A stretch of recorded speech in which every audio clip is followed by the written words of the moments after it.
QuickBooks gives you a variety of options to customize your reports. Let's take a look at a few options by clicking on Reports. This will take us to the Report Center. Next, search for Sales Reports. Let's select the Sales by Customer Summary. Right now, this report is showing us all of our sales by customer for the current month. The reason it is showing us this particular date range is because right up here at the top left, the default reporting period shows as this month to date. We can click the drop-down menu to choose a different reporting period from this menu, or you can select Custom to enter a specific date range for yourself in the fields right here.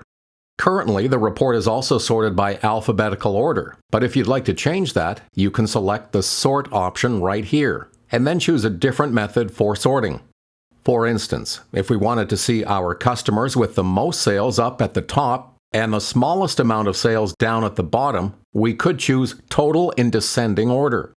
Now we see our customer with the highest sales right here at the top, and then we see a customer with, negative sales down at the very bottom. Speaking of negative numbers, they usually are not something you want to see in many of your reports. If you'd like negative values to be brought to your attention more prominently, you can click on the Customize button near the top right of the screen. You can choose the display format for how negative numbers should be displayed, and you can also choose to have negative values display in red font.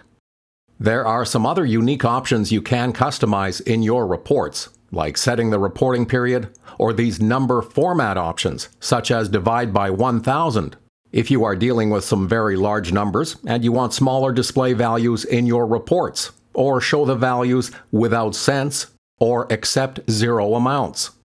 We will select the checkbox for negative numbers to show in red.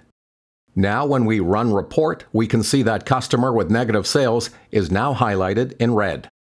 You can also change other aesthetic values of the reports by clicking on Edit icon next to the heading of this report. You can choose to have your company logo displayed, modify the display name for your company, or change the title of this report. A few more options under Customize Report. If you go to the Header/Footer options, you can modify those same fields and what other details should be displayed in the header and footer, as well as alignment options for those details. Once you've customized your report, you can choose to email it, print it, or export to Excel or PDF. There's also an option here under the gear icon to turn off compact mode, and it adds a little more space between all of the lines on the report. Now you are ready to use these basic customization options to change how information is displayed on your reports.